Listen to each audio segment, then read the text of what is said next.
Harry Potter à l'école des sorciers, chapitre 1, le survivant. Monsieur et Madame Dursley, qui habitaient au 4 Privet Drive, avaient toujours affirmé avec la plus grande fierté qu'ils étaient parfaitement normaux. Merci pour eux. Jamais quiconque n'aurait imaginé qu'ils puissent se trouver impliqués dans quoi que ce soit d'étrange ou de mystérieux. Ils n'avaient pas de temps à perdre avec des sornettes. Monsieur Dursley dirigeait la Grunnings, une entreprise qui fabriquait des perceuses. C'était un homme grand et massif, qui n'avait pratiquement pas de cou, mais possédait en revanche une moustache de belle taille. Madame Dursley, quant à elle, était mince et blonde et disposait d'un cou 2 fois plus long que la moyenne, ce qui lui était fort utile pour espionner ses voisins regardant par-dessus les clôtures des jardins. Les Dursley avaient un petit garçon prénommé Dudley, et c'était à leurs yeux le plus bel enfant du monde. Les Dursley avaient tout ce qu'ils voulaient. La seule chose indésirable qu'ils possédaient, c'était un secret dont ils craignaient plus que tout qu'on le découvre un jour. Si jamais quiconque venait à entendre parler des Potter, ils étaient convaincus qu'ils ne s'en remettraient pas. Madame Potter était la sœur de Madame Dursley, mais toutes deux ne s'étaient plus revues depuis des années. En fait, Madame Dursley faisait comme si elle était fille unique, car sa sœur et son bon à rien de mari étaient aussi éloignés que possible de tout ce qui faisait un Dursley. Les Dursley tremblaient d'épouvante à la pensée de ce que diraient les voisins si par malheur les Potter se montraient dans leur rue. Ils savaient que les Potter, eux aussi, avaient un petit garçon, mais ils ne l'avaient jamais vu. Son existence constituait une raison supplémentaire de tenir les Potter à distance. Il n'était pas question que le petit Dudley se mette à fréquenter un enfant comme celui-là. Lorsque monsieur et madame Dudley s'éveillèrent au matin du mardi où commence cette histoire, il faisait gris et triste, et rien dans le ciel nuageux ne laissait prévoir que des choses étranges et mystérieuses allaient bientôt se produire dans tout le pays. Monsieur Dursley fredonnait un air en nouant sa cravate la plus sinistre pour aller travailler, et madame Dursley racontait d'un ton badin les derniers potins du quartier en s'efforçant d'installer sur sa chaise de bébé le jeune Dudley qui brillait de toute la force de ses poumons. Aucun d'eux ne remarqua le gros hibou au plumage mordoré qui voleta devant la fenêtre. À 8h30, M. Dursley prit son attaché case, déposa un baiser sur la joue de Mme Dursley et essaya d'embrasser Dudley, mais sans succès, car celui-ci était en proie à une petite crise de colère et s'appliquait à jeter contre les murs de la pièce le contenu de son assiette de céréales. « Sacré petit bonhomme !» gloussa M. Dursley en quittant la maison. Il monta dans sa voiture et recula le long de l'allée qui menait à sa maison. Ce fut au coin de la rue qu'il remarqua pour la première fois un détail insolite.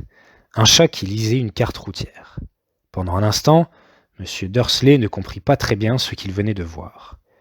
Il tourna alors la tête pour regarder une deuxième fois. Il y avait bien un chat tigré, assis au coin du Privet Drive, mais pas la moindre trace de carte routière.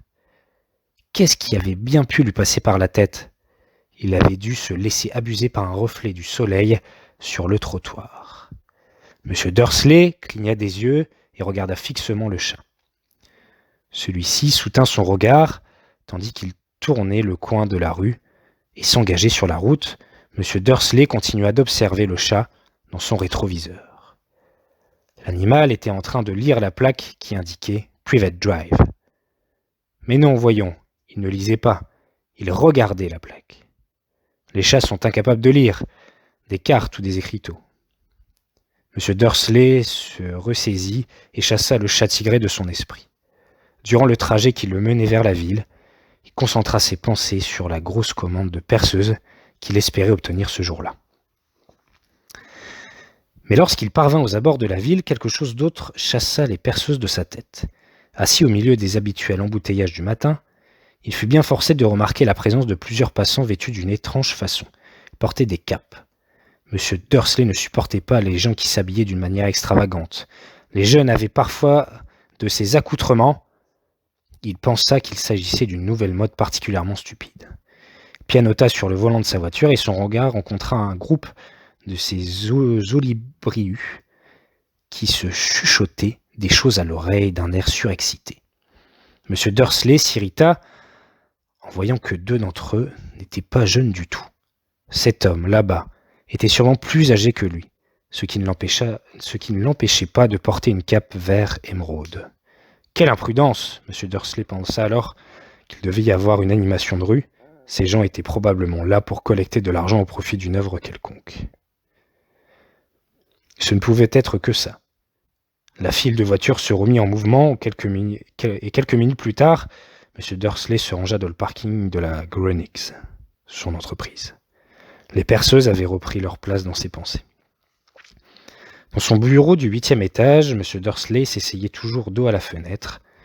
Si on en avait été autrement, il aurait sans doute eu un peu plus de mal que d'habitude à se concentrer sur ses perceuses ce matin-là. Il ne vit pas les hiboux qui volaient à tire-d'aile en plein jour.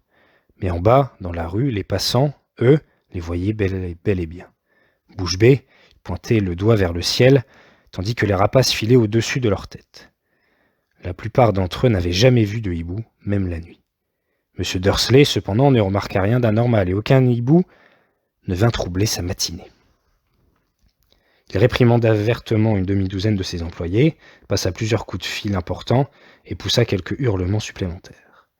Il se sentit d'excellente humeur jusqu'à l'heure du déjeuner où il songea qu'il serait bon de se dégourdir un peu les jambes. Il traversa alors la rue pour aller s'acheter quelque chose à manger chez le boulanger d'en face. Les passants vêtus de cape lui étaient complètement sortis de la tête, mais lorsqu'il en vit à nouveau quelques-uns à proximité de la boulangerie, il passa devant eux et leur lançant un regard courroucé. Il ignorait pourquoi, mais il le mettait mal à l'aise. Ceux-là aussi chuchotaient d'un air surexcité, il ne vit pas la moindre boîte destinée à récolter de l'argent. Quand il sortit de la boutique avec un gros beignet enveloppé dans un sac, il entendit quelques mots de leur conversation. « Les poteurs, c'est ça !» C'est ce que j'ai entendu dire. « Oui, leur fils Harry. » Monsieur Dursley s'immobilisa, envahi par une peur soudaine. Il tourna la tête vers les gens qui chuchotaient, comme s'il s'apprêtait à leur dire quelque chose, mais il se ravisa. Il traversa la maison toute hâte, se dépêcha de remonter dans son bureau, ordonna d'un ton sec à sa secrétaire de ne pas le déranger, saisit son téléphone, avait presque fini de composer le numéro de sa maison lorsqu'il changea d'avis. Il reposa le combiné et se caressa la moustache. Il réfléchissait. Non, décidément, il était idiot. Potter n'était pas un nom si rare.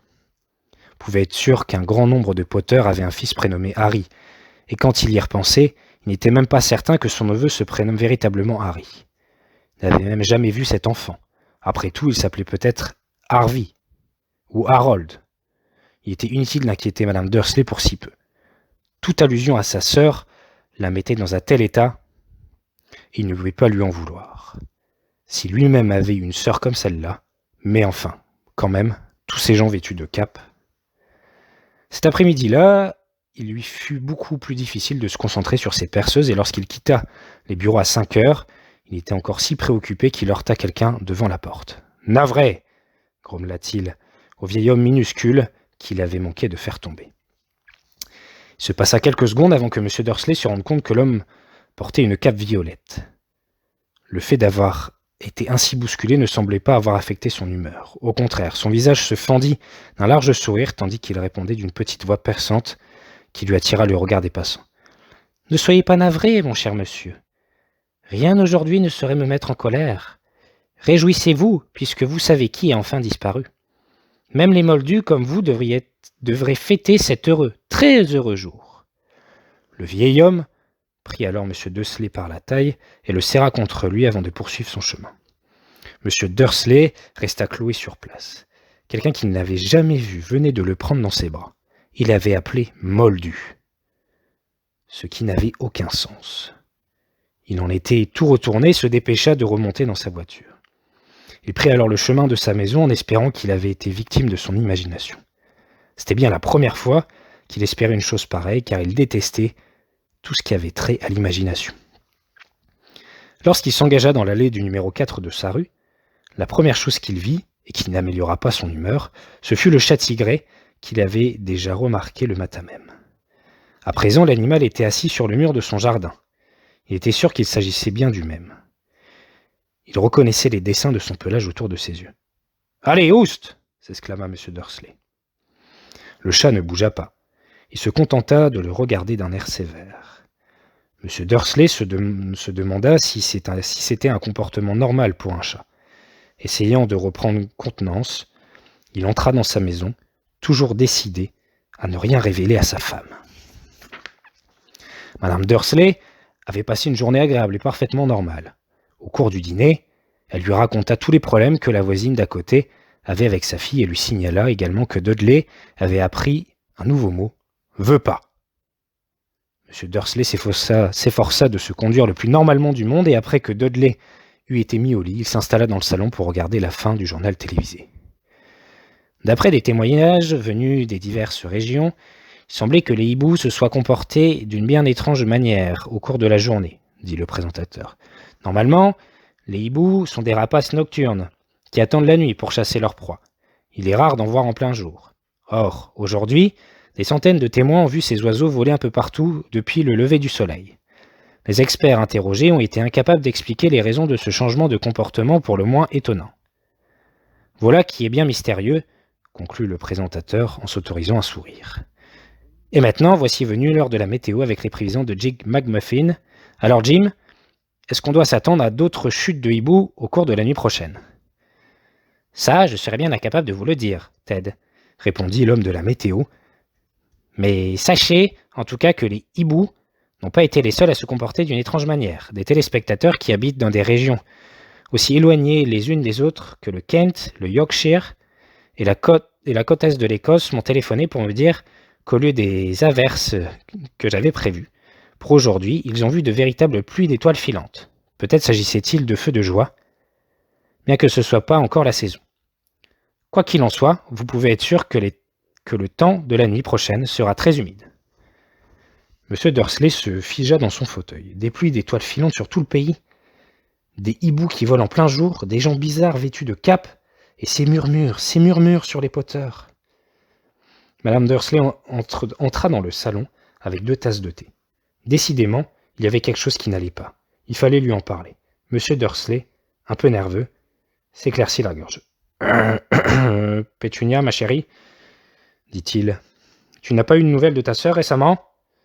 Comme il s'y attendait, son épouse parut choquée et furieuse. Elle faisait toujours semblant de ne pas avoir de sœur. « Non, répondit-elle sèchement. « Pourquoi ?»« Ils ont dit un truc bizarre à la télé, gronda M. Dursley. Des histoires de hiboux, d'étoiles filantes. Il y avait un tas de gens qui avaient un drôle d'air aujourd'hui. »« Et alors ?» lança Madame Dursley. « Rien, je me disais que peut-être ça avait quelque chose à voir avec sa bande. » Madame Dursley retroussait ses lèvres en buvant son thé à petites gorgées. Son mari se demanda s'il allait oser lui raconter qu'il avait entendu prononcer le nom de Potter. Il préféra s'en abstenir. D'un air aussi détaché que possible, il dit « Leur fils, il a à peu près le même âge que Dudley, non ?»« J'imagine, répliqua Madame Dursley avec raideur. « Comment s'appelle-t-il déjà ? Howard, c'est ça ? » ?»« Harry, un nom très ordinaire, très désagréable, si tu veux mon avis. »« Ah oui, répondit M. Dursley, en sentant son cœur s'arrêter. Oui, je suis d'accord avec toi. » Il ne dit pas un mot de plus à ce sujet, tandis qu'il montait l'escalier pour aller se coucher.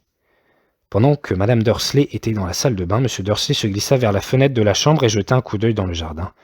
Le chat était toujours là, il regardait dans la rue comme s'il attendait quelqu'un. M. Dursley s'imaginait-il des choses ? Tout cela avait-il un lien avec les Potter ?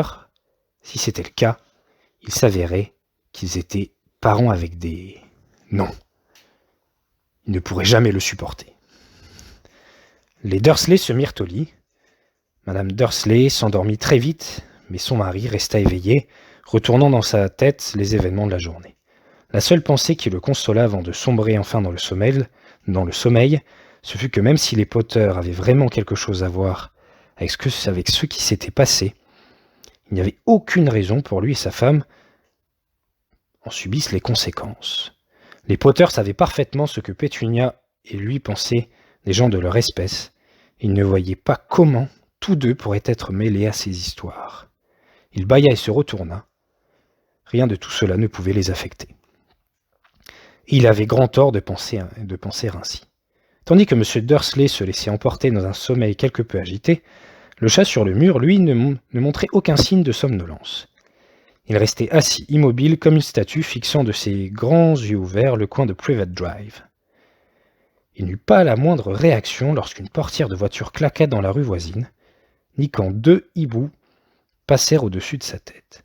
Il était presque minuit quand il bougea enfin. Un homme apparut à l'angle de la rue que le chat avait observé pendant tout ce temps.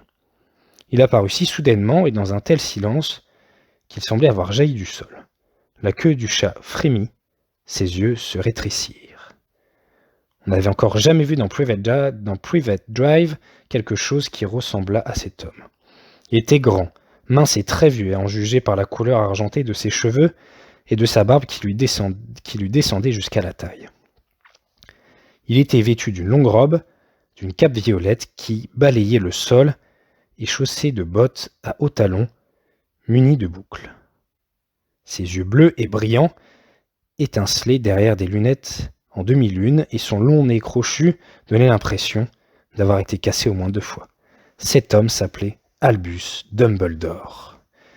Albus Dumbledore n'avait pas l'air de se rendre compte qu'il venait d'arriver dans une rue où tout en lui, depuis son nom jusqu'à ses bottes, ne pouvait être qu'indésirable. Il était occupé à chercher quelque chose dans sa longue cape, mais sembla s'apercevoir qu'il était observé car il leva brusquement les yeux vers le chat, qui avait toujours le regard fixé sur lui à l'autre bout de la rue. Pour une raison quelconque, la vue du chat parut l'amuser. Il eut un petit rire et marmonna. « J'aurais dû m'en douter. » Il avait trouvé ce qu'il cherchait dans une poche intérieure. Apparemment, il s'agissait d'un briquet en argent. Il en releva le capuchon, le tendit au-dessus de sa tête et l'alluma. Le réverbère le plus proche s'éteignit, alors avec un petit claquement. L'homme alluma à nouveau le briquet, le réverbère suivant s'éteignit à son tour.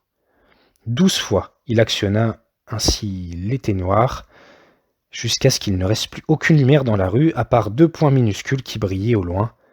C'étaient les yeux du chat toujours fixés sur lui. Quiconque avait regardé par une fenêtre en cet instant, même Madame Dursley et ses petits yeux perçants auraient été incapables de voir le moindre détail de ce qui se passait dans la rue. Dumbledore rangea son éteignoir dans la poche de sa cape et marcha en direction du numéro 4. Lorsqu'il y fut parvenu, il s'assit sur le muret, à côté du chat. Il ne lui accorda pas un regard, mais après un moment de silence, il lui parla. « C'est amusant de vous voir ici, professeur McGonagall, dit-il. » Il tourna la tête pour adresser un sourire au chat tigré, mais celui-ci avait disparu. Dumbledore souriait à présent à une femme d'allure sévère avec des lunettes carrées qui avaient exactement la même forme que les motifs autour des yeux du chat. Elle aussi portait une cape d'un vert émeraude. Ses cheveux étaient tirés en un chignon serré et elle avait l'air singulièrement agacée. « Comment avez-vous su que c'était moi ?» demanda-t-elle. « Mon cher professeur, je n'ai jamais vu un chat se tenir d'une manière aussi raide. Vous aussi, vous seriez un peu raide si vous restiez assis toute une journée sur un mur de briques, répondit le professeur McGonagall. Toute la journée?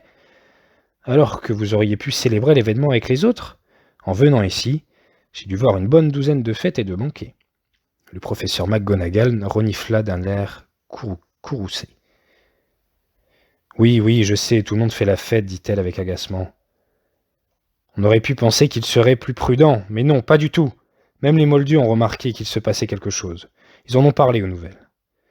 Elle montra d'un signe de tête la fenêtre du salon des Dursley, plongée dans l'obscurité.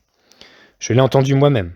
Ils ont signalé des vols de hiboux, des pluies d'étoiles filantes. Les moldus ne sont pas complètement idiots. Il était inévitable qu'ils s'en aperçoivent. Des étoiles filantes dans le Kent, je parie que c'est encore du coup de Dédalus Diggle. Il n'a jamais eu beaucoup de jugeote. On ne peut pas leur en vouloir, dit Dumbledore avec douceur. Nous n'avons pas eu grand-chose à célébrer depuis 11 ans. Je sais, répliqua le professeur McGonagall d'un ton sévère. Mais ce n'est pas une raison pour perdre la tête. Tous ces gens ont été d'une imprudence folle.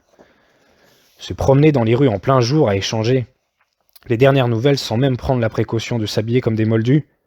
Elle lança un regard oblique et perçant à Dumbledore, comme si elle espérait qu'il allait dire quelque chose, mais il garda le silence.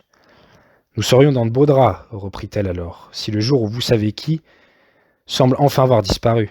Les Moldus s'apercevaient de notre existence. J'imagine qu'il a vraiment disparu, n'est-ce pas, Dumbledore ? Il semble qu'il en soit ainsi, en effet, assura Dumbledore. Et nous avons tout lieu de nous en féliciter. Que diriez-vous d'un esquimau au citron ? Un quoi ? Un esquimau au citron, c'est une friandise que fabriquent les Moldus, et je dois dire que c'est plutôt bon. Merci, mais pour moi... Merci, pas pour moi, répondit froidement le professeur McGonagall, qui semblait estimer que le moment n'était pas venu de manger des glaces au citron. Je vous disais donc que même si vous savez qui est vraiment parti, mon cher professeur, quelqu'un d'aussi raisonnable que vous ne devrait pas hésiter à prononcer son nom. Ne vous croyez-vous pas ? Cette façon de dire tout le temps « vous savez qui » n'a aucun sens. Pendant 11 ans, j'ai essayé de convaincre les gens de l'appeler par son nom. Voldemort. Le professeur McGonagall fit une grimace, mais Dumbledore, qui avait sorti 2 esquimaux au citron, ne parut pas le remarquer.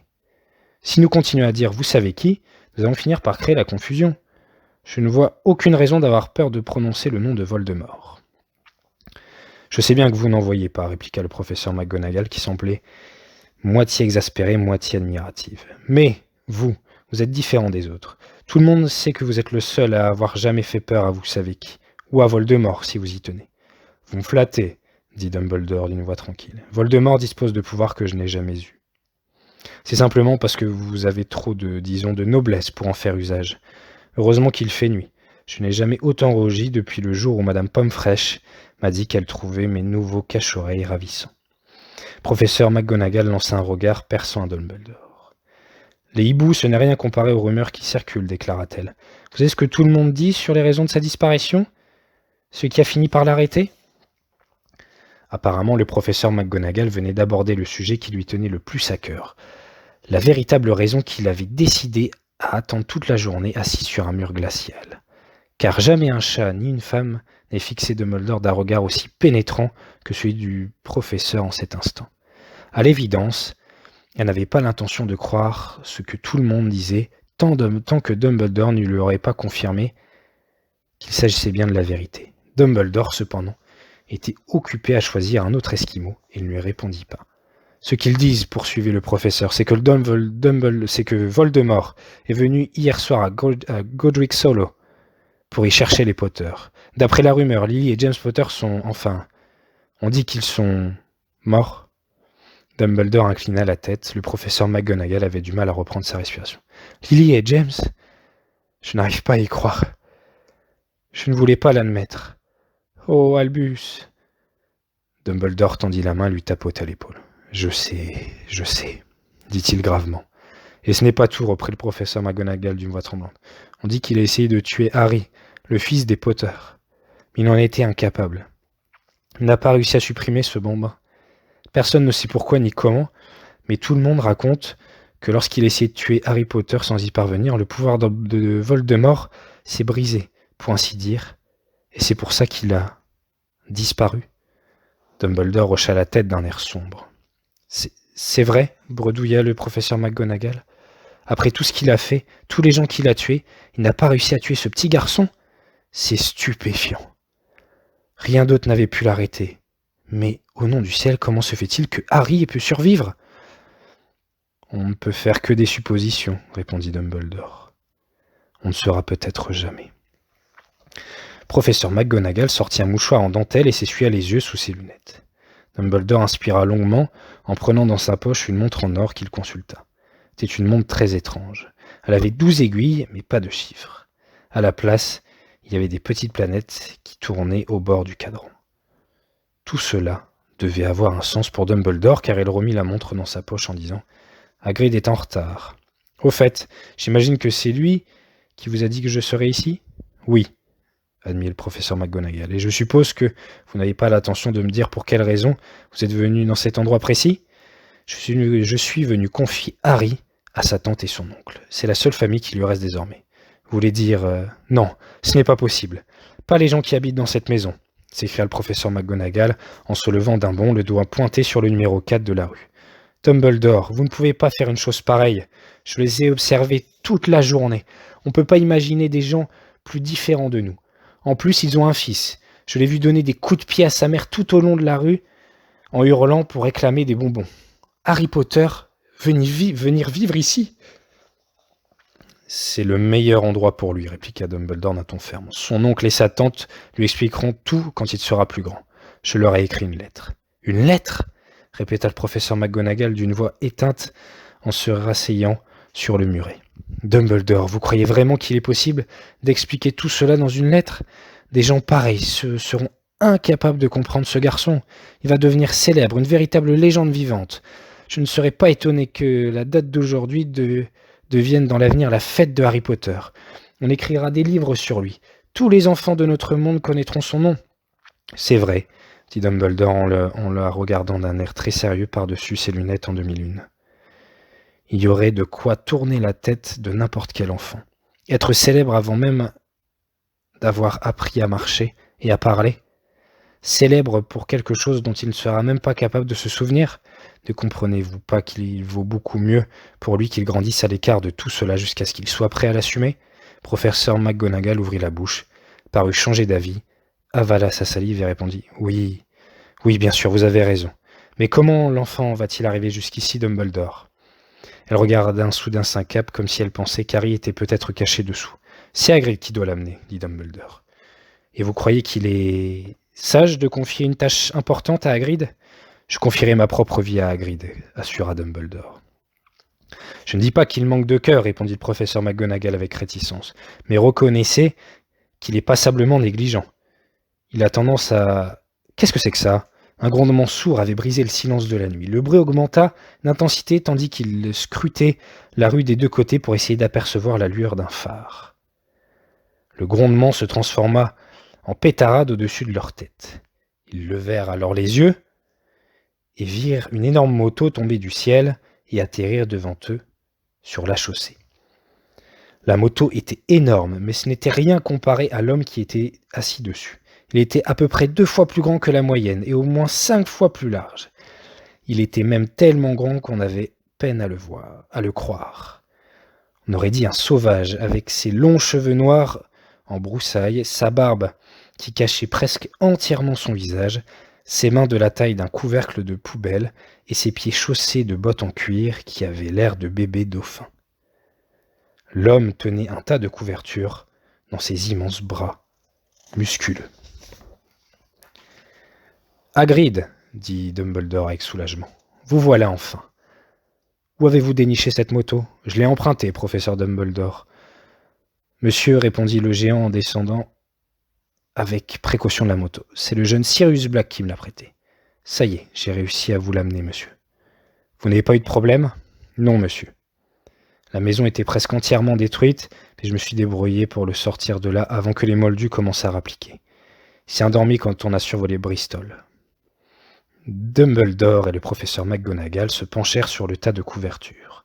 À l'intérieur, à peine visible, un bébé dormait profondément. Sous une touffe de cheveux d'un noir de jet, ils distinguèrent sur son front une étrange coupure en forme d'éclair. « C'est là que... » murmura le professeur McGonagall. « Oui, » répondit Dumbledore. « Gardera cette cicatrice à tout jamais. »« Vous ne pouviez pas arranger ça, Dumbledore ? » Même si je le pouvais, je ne le ferais pas. Les cicatrices sont parfois utiles. Moi-même, j'en ai une au-dessus du genou gauche qui représente le plan exact du métro de Londres. « Donnez-le-moi, Hagrid, il est temps de faire ce qu'il faut. » Dumbledore prit Harry dans ses bras et se tourna vers la maison des Dursley. « Est-ce que je pourrais lui dire au revoir, monsieur ?» demanda Hagrid.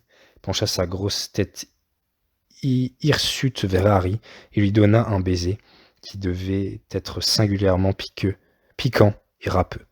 Puis, soudain, Hagrid laissa échapper un long hurlement de chien blessé. « Chut !»